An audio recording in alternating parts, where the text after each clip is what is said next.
I bring you greetings from the city of brotherly love, Philadelphia, and I'm Melody.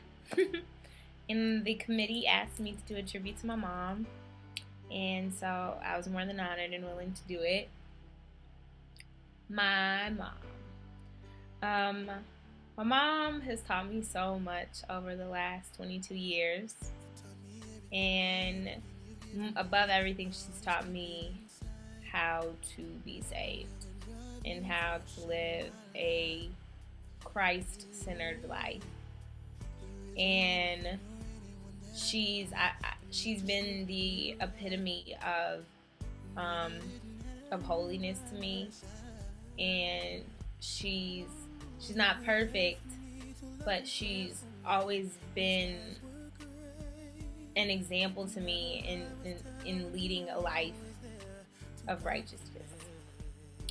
And she's taught me how to be a lady, and she's taught me she's taught me manners, and we're working on the cooking.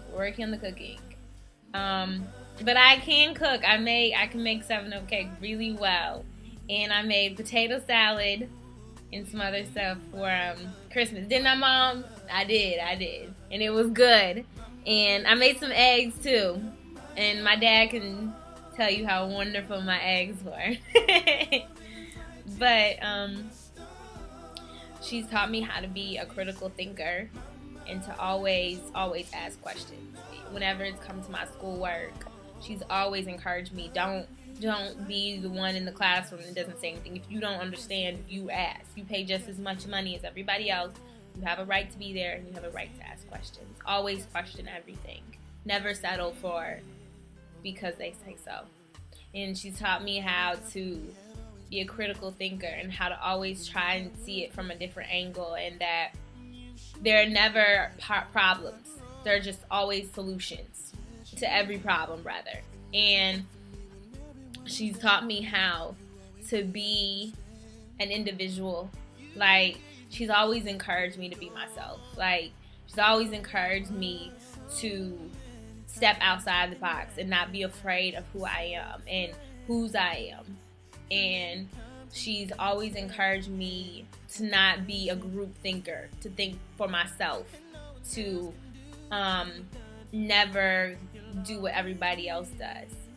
And those traits have helped me throughout difficult times, learning and knowing how to trust God and how to believe in God, and watching her do that and lead by example, and how to be a lady. And when it was weird situations or uncomfortable situations, she still carried herself with poise and with grace and with elegance. And how when other people would do things, she wouldn't do them, regardless of, what her expectations were. She was not afraid to be herself in whatever capacity. And those elements of her have really transcended to me as a woman. And being away at college on my own, like, I've used all of those elements to help me throughout every phase and every stage of my life, regardless of the situation, regardless of who's around, regardless of what's going on. Those things have constantly stayed in the back of my head. Those are what my mother did, and they worked. And I believe they will work for me. And she's always given me an abundance of love. If I was short on anything, it wasn't love. She's always like wanting to hug me more, wanting to kiss me more, and wanting to just our house was always filled with love, always. And I remember when we were in Lubbock, and she used to have, I didn't have siblings, so my mom was sometimes my playmate, and she would have we would have our own little tea parties, and she would do easy bake oven with me, and we would go to the park, and she would let me ride my bike around the park, and she just always gave me, always read to me every single night. Her and my dad always reading to me and always encouraging me, and just like loving me and making me feel just so special.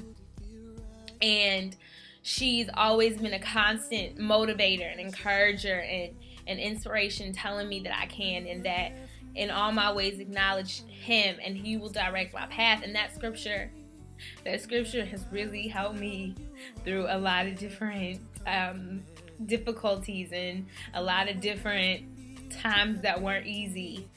And I just always remember her. I'm sorry. I just always remember her telling me to just acknowledge him and that he'll direct my path. And her voice telling me that, and the power of that scripture combined really helped me and really reassured me that I wasn't alone.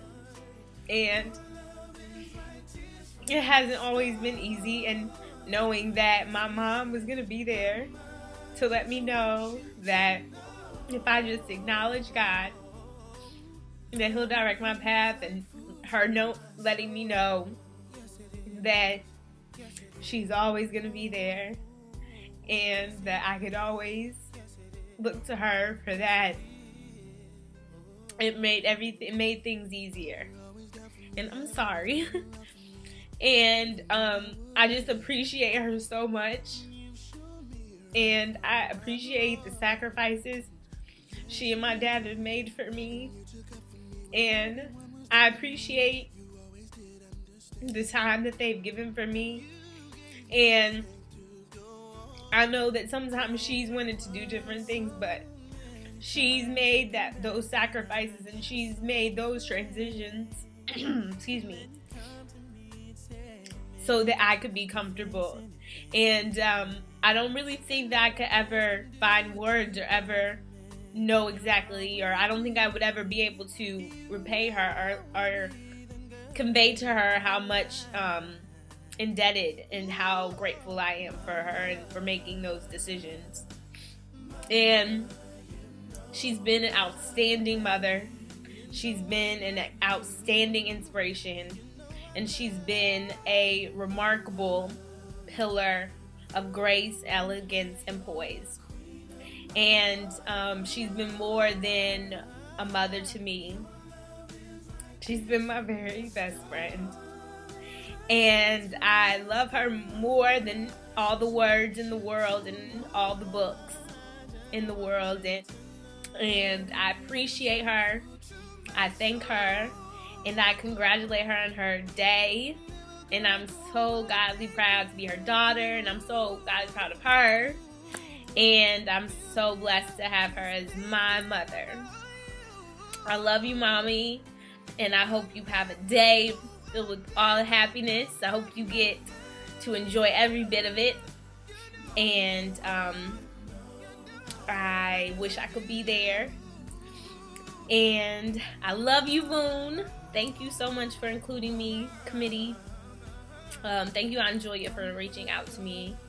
And I hope that this day is blessed and wonderful and all that's good. I hope that it's in today for you. And I love you, Boone. Thank you so much for your prayers and your cards and your text messages and your phone calls. They mean more to me than you could ever imagine. Thank you so much. I love you, all of you, dearly, dearly, from the bottom of my heart. I love you. And you should be getting a announcement soon for graduation, May 14th, 2010. And I love you. I love you, Mommy. Thank you, and have a blessed day.